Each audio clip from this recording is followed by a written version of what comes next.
Esi sveicināts ilgadnieks video materiālā, kurā mēs nedaudz sīkāk apskatīsim, kāpēc mums ir smagas karmas, kāpēc ir bijuši mums grūti laiki, kāpēc mums arī tagad ir grūti laiki atsevišķiem no cilvēkiem.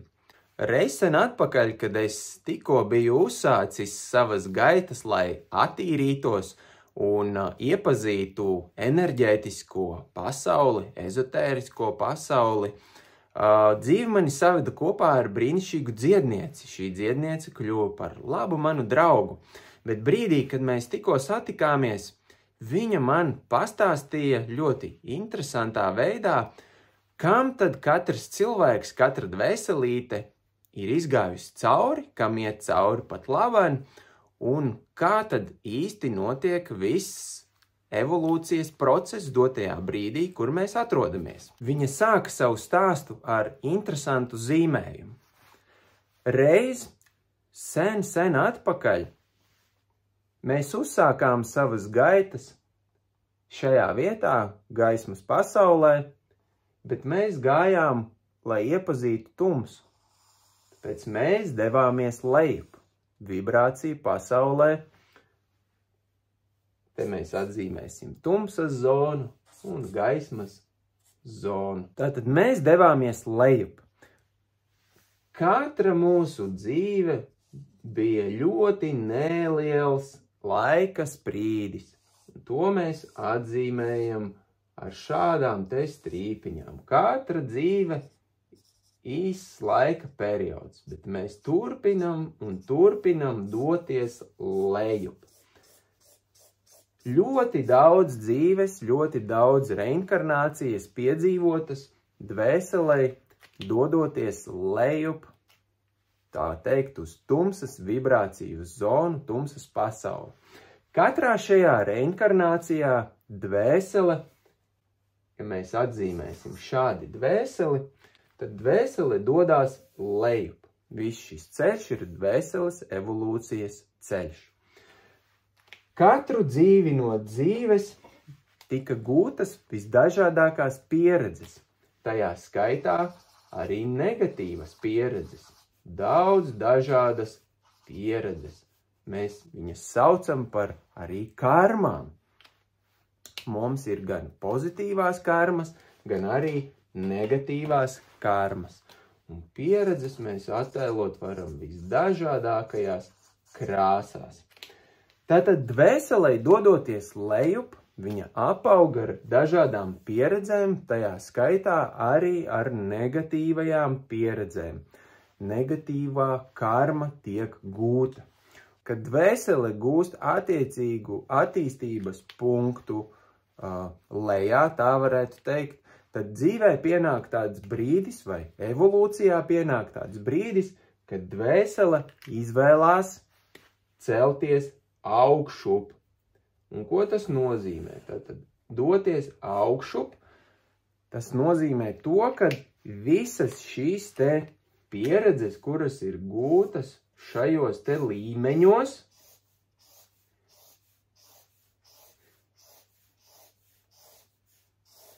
viņas atkal pamazām sāk vērties mums vaļā. Tātad, ja mēs atrodamies šajā vietā, pašā zemākajā dvēseles evolūcijas punktā, šajā brīdī, tā varētu to nosaukt, un ja šajā brīdī, kā mēs redzam, dvēseli ir apaugusi ar daudz dažādām karmām, jeb kapsulām, kā mēs izskatījām, tad viņa sāk savu ceļu augšup, doties augšā. Un katrs brīdis, kad ceļās pamazām frekvence, pamazām atverās jauns līmenis vaļā no iepriekšējiem līmeņiem. Tātad, ja mēs iedomājamies, ka mēs šeit atradāmies augstā frekvencē un dodoties lejup šī frekvence pamazām samazinājās, laikam ejot, tad vienā brīdī šī frekvence ir pavisam zema. Un tajā brīdī, kad mēs sākam celties augšup, tātad brīdī, kad frekvence ceļas, kad mēs pamazām ejam ārpus zvaigznāja nakts, tad neizbēgami ceļoties frekvencei sāk vērties vaļā tie līmeņi, kuri iepriekš bija mums jau izieti. Tad mēs varam atzīmēt šeit frekvenču skalu. Hercos, piemēram, ja? Brīdī, kad mēs ceļamies augšu par šo frekvenču skalu, mums nenoliedzami atkal kļūst pieejama mūsu iepriekšējā karma. Viņa burtiski verās mums vaļā. Un mūsu dzīvē parādās dažādi scenāriji, lai mēs no šīs karmas atbrīvotos. Bieži vien mums nākas izdzīvot vienu scenāriju pēc otra, un viss šis dzīves izdzīvotais scenārijs automātiski mums atlaiž karmu, un mēs pat to bieži vien nepamanām. Ir karmas, ir kapsulas, kuras mēs vienkārši pārslimojam. Bet tāpat tās ir jāsaprot, kad ir atsevišķas šīs karmas, kuras mēs varam tikai atlaist ar dažādu prakšu palīdzību, vai arī mums atsevišķas no karmām var palīdzēt atlaist tikai cits cilvēks, kas ir pietiekami labi apmācīts, saprotošs tajā, kā tad tas īsti ir jādara. Un kas tad notiek? Mums ceļoties augšup, tad pieņemsim, ka vienā brīdī mūsu dvēsele atrodas šajā vietā, un viņai ir ļoti daudz smagumi apkārt. Tā, ka nevar vairs izturēt. Un ir tādi smagumi, kas burtiski tā kā enkuri vēl šeit velkās līdzi. Tad viņi nododās no šiem līmeņiem. Ja? Viņi kļūst pieejami šajā evolūcijas brīdī. Un tātad, ja mēs izskatām, ka mums ir daudz dažādi šādi te smagumi, kas velkas mums līdzi, tad mēs gribot, negribot, nespējam pacelties uz augšu. Mēs to vienkārši nevaram. Un tāpēc mums ar dažādu tehniku palīdzību, vai arī, kā saka, strādājot ar sevi, ir jātiek no tiem smagumiem vaļā. Tā mēs turpinām evolucionēt un ejam arvien vairāk un vairāk uz augšu atpakaļ. Un ceļoties uz augšu, mums atkal, protams, verās vaļā šie līmeņi.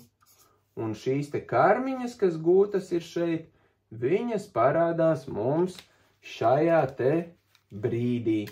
Tad, ja mēs atrodamies šeit, un pieņemsim, ka mēs šīs karmas smagās esam attīrījuši, tad mums šajā brīdī atkal ienāk smagumi, kas šeit ir piedzīvoti pagātnē, vai izdzīvoti, vai veikti. Ja? Tāpēc cilvēki mēdz teikt, kā, bet es taču sevi jau attīrīju, es sevi jau sakārtoju. Kāpēc man atkal nāk dzīvē smagumi? Tātad šis zīmējums jums ļoti labi to paskaidros, kāpēc viņi atkal parādās.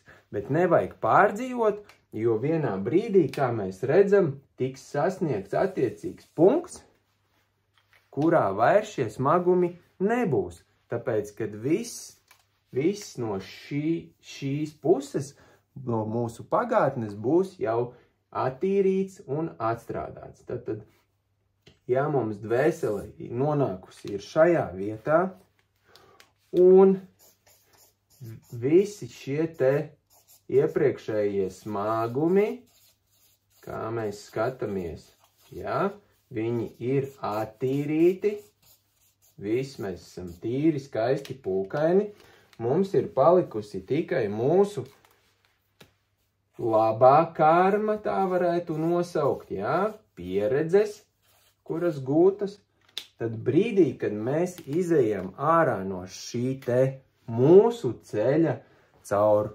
tumšo valstību, tā varētu teikt, ja, vai vidusvalstībai izgājuši cauri, tad mēs atkal varam nonākt brīdī, kad mēs varam salieties ar radītāju, atpakaļ mūsu dvēsele var salieties.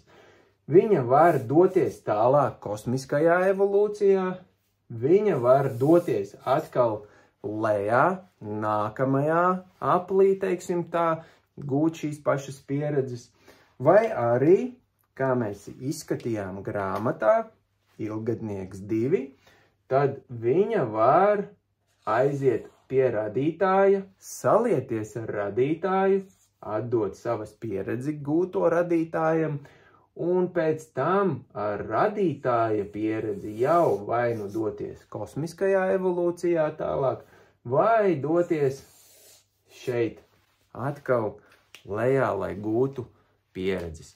Tātad es ceru, ka ar šo video tev ir tagad saprotams, kādu tad ceļu tava dvēsele ir gājusi, cik viņai ir bijušas daudz vai maz gūtās pieredzes iepriekšējās reinkarnācijās.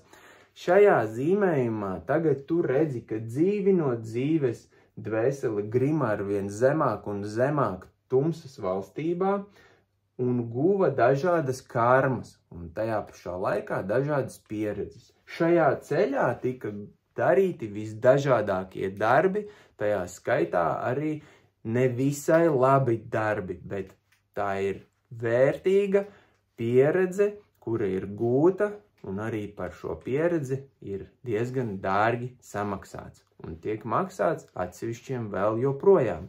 Tātad no šī zīmējuma mēs arī saprotam, ka gūtās pieredzes vienā brīdī, sasniedzot zemo punktu, dvēselē dodoties augšā, šīs pieredzes atkal sāka ietekmēt mūsu tagadni, un viņas dažādu slimību vai pārbaudījumu veidā vai kā savādāk gulās uz mūsu tekošo ikdienu. Savukārt brīdī, kad mēs to pārslimojam vai pārdzīvojam vai atlaižam no sevis, tad viņa nonullējās. Paliek tikai zināšanas, un mēs savā dvēseles evolūcijas ceļā varam turpināt celties atkal uz augšu, bet šī celšanās uz augšu mums atkal atver jaunus pagātnes līmeņus, un atkal pagātnes karma sāk veidot smagu mūsu šodienu. Un atkal nāk tās pašas slimības, pārbaudījumi, dažādi dziednieki varbūt mums palīdz to atlaist, vai mēs ar praksēm atlaižam un atkal turpinam celties uz augšu, līdz vienā brīdī mēs izejam ārpus no šīm te gūtajām pieredzēm, ārpus no šī te smagā ceļa, no šiem te līmeņiem, bet mēs jau iznākam daudz muskuļotāki, gudrāki, viedāki, profesionālāki, lai tālāk mēs ar šo unikālo pieredzi jau dotos citos meklējumos. Un, protams, ir jāsaprot, ka katram no mums šis ceļš ir bijis daudz savādāks, un šis ceļš visiem nav vienāds. Cita dvēselīte izvēlējās netik smagi iegrimt, tāpēc viņa iegrima mazāk. Cita dvēselīte savukārt iegrima vēl dziļāk un dodas ārā no šī te nevisai vieglā ceļa. Savukārt ir dvēselītes, kuras iegrimst un ārā nespēja vairs izcelties pašas saviem spēkiem. Tāpēc ir jāsaprot, ka katram šis ceļš ir bijis savādāks. Un ja mēs paskatāmies no zvaigznāja nakts viedokļa, tad arī mūsu planētai Zemei šis ceļš ir arī bijis tāds pats kā katrai dvēselītei. Un mēs šajā zīmējumā varam ielikt arī mūsu planētu Zeme. Tātad, ja pieņemsim, ka šajā vietā atradās mūsu planēta Zeme pirms ieiešanas zvaigznāja naktī, tad arī planēta Zeme izgāja šādu pašu pieredzi un ceļās dotajā brīdī augšup, tāpēc arī planētas frekvence pamazām ceļās.